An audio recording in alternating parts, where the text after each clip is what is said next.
I had a sudden flashback of a bad memory, followed by a dizzy spell. "Hey, are you okay?" my boss, Laura Smith, asked. "My parents' house is nearby. Do you want to rest there for a bit?" I appreciated her concern and offer, but I didn't want to trouble her too much. "I think I'll be fine if I sit and rest for a while," I said, but honestly, there was no way I could get on the bus in that condition. In the end, I accepted her offer and decided to rest at her parents' house. "My name is Kevin Johnson. I'm 27 years old and I work for a furniture manufacturer. In our company, there's a female boss whom everyone calls the Monster. She just turned 30 and her name is Laura Smith. The reason for that cruel nickname is pretty obvious. At first glance, she's an exceptional person, having become a manager at a young age, but she has a large scar running from her right cheek to her collarbone. To hide the scar, she covers most of her face with her hair. Honestly, her hairstyle makes her look like a ghost from a horror movie. I couldn't read her expressions, and to be honest, I initially thought she was a bit creepy. She doesn't interact much with the other employees, only saying the bare minimum and quickly leaving. Because of this, some insensitive employees started calling her the Monster. Despite her nickname, she's incredibly good at her job, far outshining her colleagues. She's known for coming up with innovative new product ideas one after another, and those ideas keep hitting the market, earning her the reputation of having monster-level creativity. Despite her lack of social skills and refusal to flatter her boss, she's climbing the ladder all thanks to her talent. No matter how great her achievements are, being a manager requires a certain level of social skills. Laura, who can barely communicate with her subordinates, is often rated poorly as a manager. So while her personal achievements are stellar, she's not exactly praised for her role as a leader. Seriously, there's no way a monster can lead humans. That scar is gruesome up close, and she's already so intimidating. My colleagues would badmouth her and look to me for agreement, but I just shake my head. I don't think her instructions are wrong, and I don't like making fun of people's appearances. My colleagues would just laugh and say, "You're too serious." When I first joined the company, Laura was my mentor. Honestly, I was initially scared by her appearance and frustrated by her poor communication skills. Though she tried to help me in her own way, she wasn't good at speaking. Instead, she would thoroughly explain things through emails and her detailed manuals. Those manuals, filled with her knowledge and experience, became my Bible. I realized that she was awkward, but genuinely cared about helping me. Since then, whenever I had questions or needed advice, I'd often go to Laura. She wouldn't respond warmly, but she'd always answer my questions sincerely, and that made me happy. To me, she wasn't a monster at all. She was a reliable boss I could respect. So I started volunteering to accompany Laura on business meetings and presentations. She had every detail about our products memorized and could answer any question instantly. When it came to small talk, though, she became awkward and needed support. Seriously, how can a manager not do basic conversations? It's such a hassle. Everyone complained, but I didn't mind at all. That time I joined as support staff for the business meeting. Good luck interpreting for the monster today. My colleagues teased me as I left. "Hey, stop it. If she hears you—" I warned, but Laura was nearby and seemed not to have heard. "She can't hear us. She doesn't care about what we say anyway." They laughed, but I felt like Laura was just pretending not to hear. I realized my hunch was right when she quietly apologized to me on the bus. "I'm sorry they're making fun of you because of me." She looked down with a sad expression. I was a bit flustered. "No problem. There's no need for you to apologize," I assured her. I wondered if my words provided any comfort. She continued hesitantly, "Kevin, you seemed scared of me at first, too, but not as much as the others. Why is that?" Her question, directed at both herself and me, caught me off guard.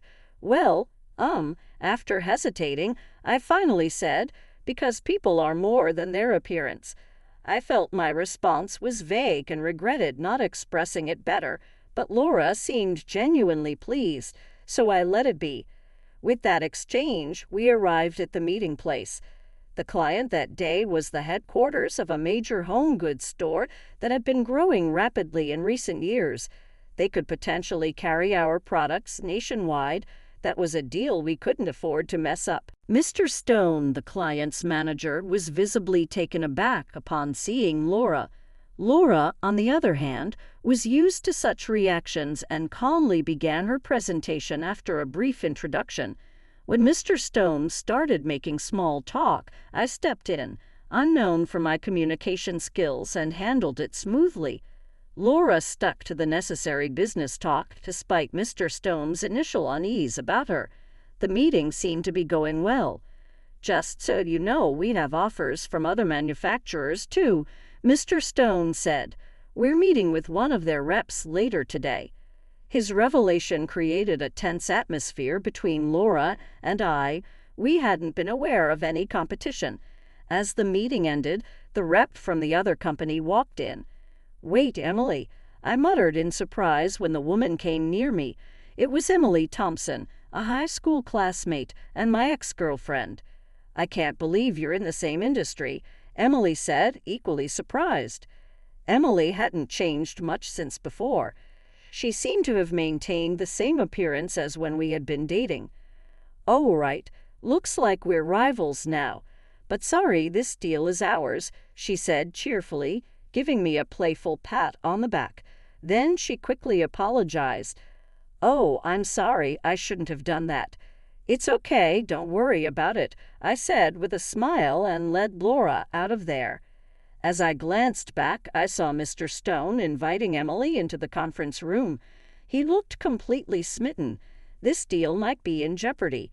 I sighed lightly as Laura walked beside me, seeming curious about my relationship with Emily. "She was really pretty. You seemed very close. Was she an ex or something?" Her unexpected personal question caught me off guard. "Yeah, something like that," I scratched my head and admitted. Laura muttered softly, "Yeah, I figured. You wouldn't. Not someone like me." I couldn't catch her last words, so I asked what she had said. Laura suddenly blurted out, "If I were as pretty and social as her, maybe this deal would have gone better. Sorry for being a burden. For being a monster." Seeing how distressed she was, I felt the need to reassure her. However, the unexpected encounter with Emily and the flood of old memories made me nauseous. "I'm sorry," I said as I began to sway. "Kevin, are you okay? My parents' house is nearby. Do you want to rest there for a bit?" Her offer was kind, but I felt bad about imposing.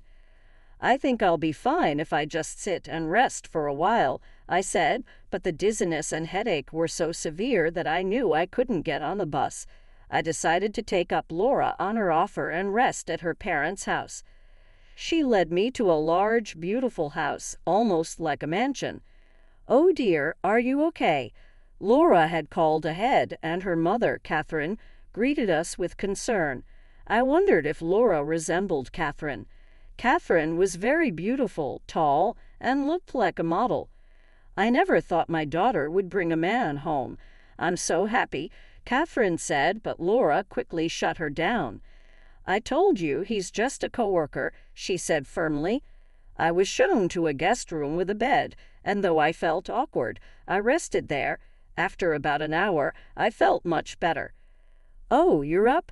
We just finished making lunch. Would you like to join us?" Laura and Catherine had prepared lunch, and I gratefully accepted their offer.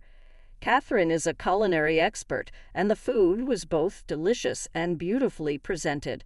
Laura had spent a lot of time in the kitchen with her talented mother since she was young.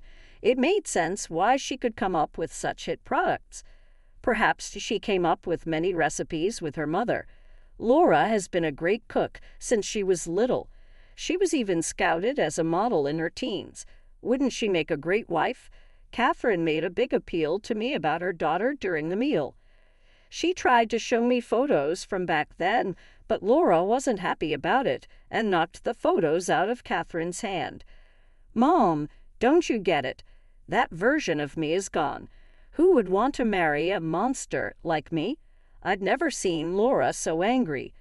I don't care anymore. She stormed off, slammed the door, and locked herself in her room. Catherine looked sad. I'm sorry. She never talks about her coworkers, but she always spoke so fondly of you, saying how kind you are. Catherine was happy to finally meet me after hearing about me. Hearing that surprised me, and she began to tear up as she continued. She used to be very shy, but she was very popular until the accident 10 years ago. When I muttered accident, she explained further. Laura had been a victim of a landslide accident in a tunnel 10 years ago that had many casualties. They were on a trip when they were unfortunately caught in the accident, and she was the only one who was seriously injured. That scar came from the accident. Since then, she's become very withdrawn. In the photos that Laura knocked at the ground, she looked like a completely different person, smiling innocently. I need to talk to her, I said to Catherine, asking where Laura's room was. Nervously, I knocked on the door. Laura quietly opened it and invited me into her charming room.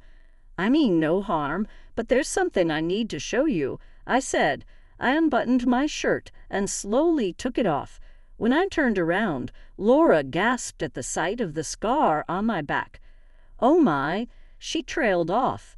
The skin on my back was deeply scarred and quite gruesome. In my case, it was a birth defect. My ex-girlfriend, Emily, couldn't accept the scar. I'm sorry, I just can't handle it, she said when she broke up with me. I thought Emily would accept it. I was betrayed by my naive belief and developed a distrust of women. I decided to hide my scar forever so that no one could reject me for it. Laura was the only one I confided in about my scar after joining the company. When I first met her, I was shocked. Unlike me, she's a woman who, despite trying to hide her scar with her hair, only drew more attention. It was clear she'd suffered far more than I had and faced people who cruelly called her the monster. Yet she endured and faced forward with courage, which I deeply admired. Your courage and kindness have been such an inspiration to me. It's because of you that I felt ready to show my scar to someone again, I said, and Laura was in tears at my words. You are not a monster, Laura. You need to believe in yourself. I handed her the photo. You've been through so much, but you've kept moving forward. You're even more beautiful and shining now than in this picture. Please show your true self. Laura seemed to ponder my words. Can I have a moment alone, please? Wait in the living room, she said. Sure, I nodded. A little while later, Laura came out of her room, having brushed her long hair back, looking refreshed. Her shining eyes, elegant nose, and beautiful face line. The scar didn't matter. I thought she was stunning. Seeing her, Catherine also started to cry. I was completely captivated. From then on, Laura went to a salon and had her overgrown hair trimmed beautifully. She bought highly rated makeup products and became even more beautiful afterward. We rescheduled the meeting with the client because I don't want to lose, she said with a bright smile that seemed like a different person. Surprising Mr. Stone when they met again after that, no one called Laura the monster anymore. People admired her for showing her scared face and trying to communicate sincerely, even if awkwardly. Hey, can you arrange a drink with Laura? Come on, you're close with her, right? I got those kinds of requests all the time. Of course, I turned them all down. Then, one day, I received a call from Emily. I was disappointed to lose this time, but was happy to see her again. Kevin, how about we grab a drink sometime? She invited me, but I turned her down. Sorry, I have a girlfriend now, so I don't go out drinking with other women one-on-one, I said. With a woman's intuition, she asked, Is it that boss of yours from the other day? I thought it was better to answer honestly rather than trying to dodge the question. Yes, it is, I said. She's very important to me both at work and in my personal life. When I told her that, the beautiful woman who was once called the monster next to me looked completely